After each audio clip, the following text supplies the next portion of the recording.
everyone, welcome to my channel. The channel where we talk about medical related stuff.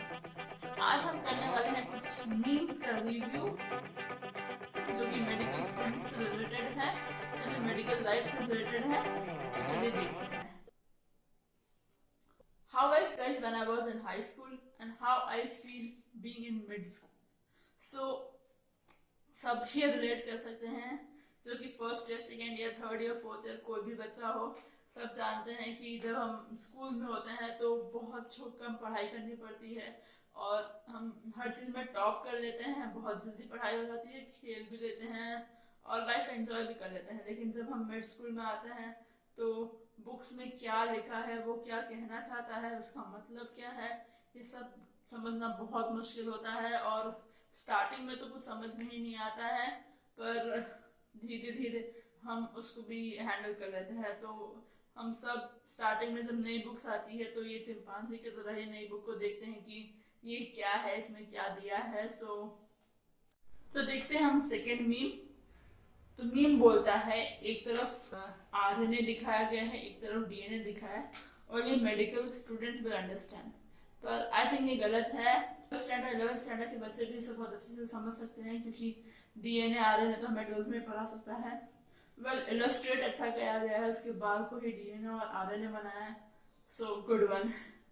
सो अगले meme को देखते हैं। ये बहुत ज़्यादा मेडिकल रिलेटेड हो गया, क्योंकि आपको पता नहीं होगा कि एक्सपेक्टेशंस में वो क्या दिखाया गया है। So let me explain. जो एक्सपेक्टेशंस में जो डायग्राम है वो एक ब्रेकियल प्लेक्सस का है। ब्रेकियल प्लेक्सस एक तरह का नर्व का प्लेक्सस है, मतलब कलेक्शन जो कि हमारे अपर आर्म को नर्व सप्लाई करता है। सो ये जो हमारा स्पाइनल कॉर्ड है उससे ओरिजिनेट होके नर्व्स बनाता है और वो हमारे अपर लिम्ब को नर्व सप्लाई करता है। तो जैसे कि डायग्राम में आप देख सकते हैं कि बहुत इजीली दिखाया गया है, पर ऑफ कोर्स रियल में तो ऐसा दिखता नहीं होगा।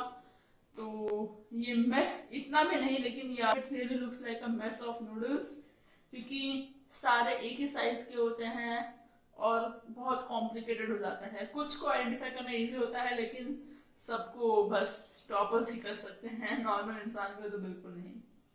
और इससे रिलेटेड एक स्टोरी भी है जो कि मेरे साथ हुई है, मतलब हमारे कॉलेज में हुआ है। ये जो मैंने पहले बताया कि ब्रेकियल प्लेक्सस है जो कि अपर लिम्ब का डायसेक्शन में आता है। तो आप जब डायसेक्शन हॉल में जाओगे तो आप स्टार्टिंग में अपर लिम्ब से ही स्टार्ट करते हो डायसेक्शन। तो आप सबसे पहले अपर लिम्ब को ही डायसेक्ट करोगे। तो जब आप डायसेक्ट करोगे तब आप उसको अच्छे से पढ़ लोगे। जब टीचर्स प्रोफेसर्स पढ़ाएंगे आपको तो आपको अच्छे से समझ में आ जाएगा कि हाँ ये नर्व्स ये है, ये ऐसी है, क्योंकि वो कनेक्शन दिखाएगा आपको कौन से मसल्स में इंसर्ट हो रहा है, वो आपको सब समझ में आ जाएगा।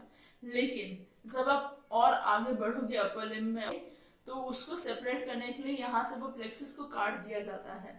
तो फिर इस तरफ वाला एक सिंपल बंच ऑफ नर्व्स, जैसे कि इसमें दिखा रहा है कि सारे एक साथ हैं, और उसमें आइडेंटिफाई करना बहुत डिफिकल्ट हो जाता है कि कौन सा है। कि जब आपको कनेक्शन दिखता है कि हाँ ये मसल में जा रहा है तो आप उसका नाम से बता सकते हो, लेकिन सिर्फ कलेक्शन दिया होगा तो बहुत डिफिकल्ट होता है।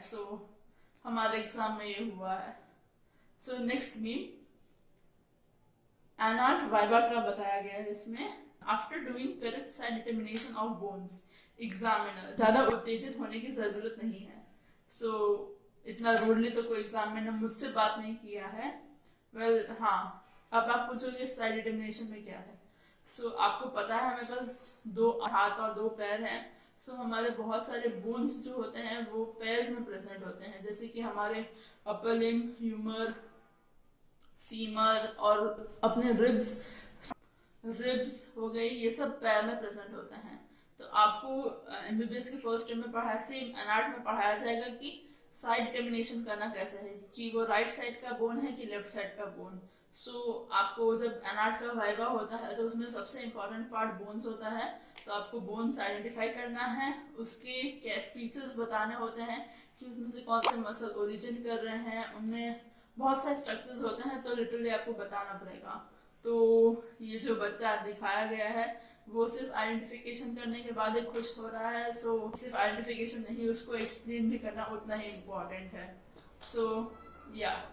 बहुत बच्चे सोचते हैं कि आइडेंटिफाई कर लिया और तो फिर मार्क्स मिल जाएंगे, लेकिन ऐसा नहीं होता, आपको एक्सप्लेन करना पड़ता है. So next, professor demonstrate the action of sternocleistomastoid muscle me. Well ये मेरे साथ भी हुआ है, लेकिन बस ये कि मुझे स्टर्नोक्लिस्टोमास्टॉइड नहीं, मुझे फेशियल मसल्स की एक्शन एक्सप्लेन करना है. सो आपको लिटरली करके दिखाना होता है कि उसकी एक्शंस कैसे होते हैं. सो फेशियल मसल्स का था कि आपको स्माइल करके दिखाना है, आपको सैड होकर दिखाना है, आपको क्राइंग फेस दिखाना है. सो प्रोफेसर्स के सामने जब मैंने पहली बार किया था तो मुझे बहुत ज़्यादा हंसी आई थी, क्योंकि मैंने एक्सपेक्ट नहीं किया था कि ऐसा भी क्वेश्चन होता है. ऐसा करना होता है सच में. It's not funny, it's real. When a backbenchers answers correctly, well, ये सिर्फ मेडिकल नहीं, सारे प्रोफेशन या फिर कोई स्कूल का हो गया या फिर 11th-12th का एग्जाम हो गया, ये मीम सब रिलेट कर सकते हैं. क्योंकि लिटरली बैक बेंचर्स जब आंसर देते हैं तो पूरी क्लास शॉक हो जाती है और उन्हें काइंड ऑफ टीज करने लगती है कि वाह भाई तुमने पढ़ाई की है. सो या, सो आज के लिए बस इतना ही. Hope you enjoy the video. अगर आपको और मीम्स रिव्यू चाहिए तो कमेंट करके मुझे बताइए. Thanks for watching and do like, share and subscribe the channel.